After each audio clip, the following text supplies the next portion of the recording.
So he began to count from this day. And the Lord appeared unto Abraham and said, unto thy seed would I give this land.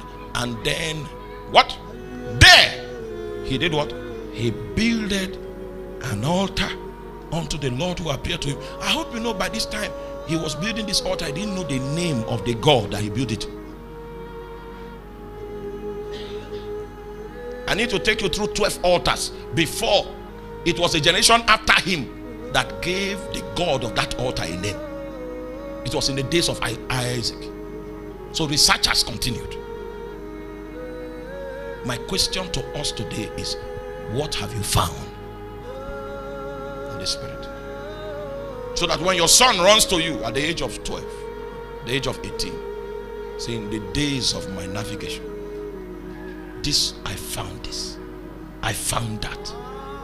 On the strength of this and that, do not do this. So that your children can become the seed of the wise.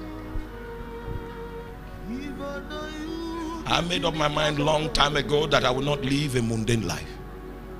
Get a job in Zenith Bank and look for a pair of suits. And you appear there on Monday. You fill vouchers, regulate and collate cash inflow. You balance the amount in your computer before you close and go back home. And tomorrow you are now with a blue suit on the same desk. If that's the meaning of your life,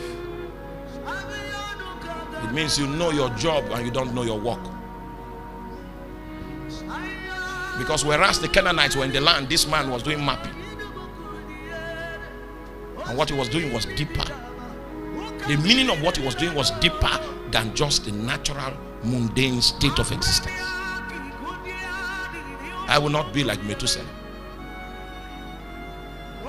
He lived and died, and his only achievement was that he produced sons and daughters without heritage, without any spiritual thing to bequeath to them. Should I tell you that time in itself cannot bring deliverance? Wise men have changed time. They have manipulated time. And they have established things that will speak as long as the earth remains. He built an altar, the Bible says, unto the God that appeared unto him. This was how I started. I hope you know. Are you still with me? Noah was the one that invented altars to God. He picked it from there. And now God has as much as appeared unto him. He picked Noah's discovery and he built an altar and called upon his name. You see, he before this time, God did not appear to him. What made him leave his father's nation, what made him ask to be released from his father's house, was the voice of the Lord that was locked in his head. He could not even understand that voice, but he eventually set out at the age of 70 to obey the instruction that he had heard that voice bring. And when heaven saw that he was mobile, he was moving, migrating towards the place where God had set for him an inheritance, God now appeared to him. And when the Lord appeared to him, what did he do first?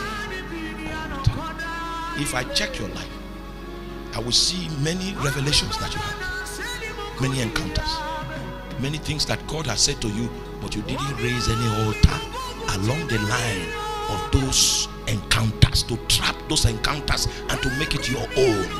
Many of you have lost things. You have missed out of things.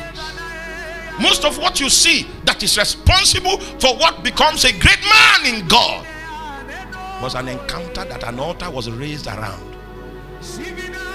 In the first instance, when the things came, they were feeble, they were faint, they were weak things. But when the altars were built around them, many years later, they began to gain strength and capacity and shape and structure.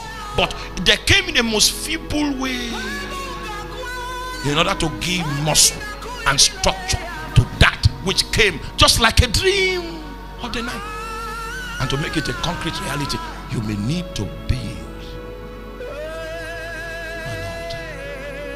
It was at the age of 13 that I knew that I was going to preach the gospel. But even in the encounters I had, I asked a question. I asked angels this question. Hallelujah. Because I was a grievous stammerer.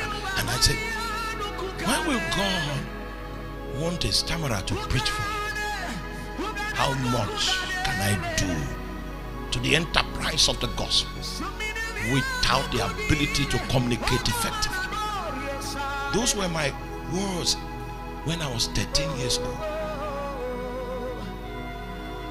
And in the realm where I was asking this human question, they could not understand why I was so ignorant in that realm. In fact, one of the angels, I found out experientially that angels are very difficult to appease.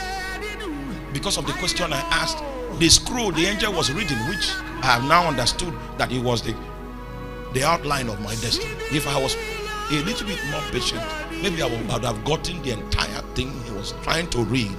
But I punctuated him with my question. And the scroll from whence he read, he rolled it and struck my tongue. That was how the encounter stopped. I found myself in the room again. You know what? I built an altar around that encounter.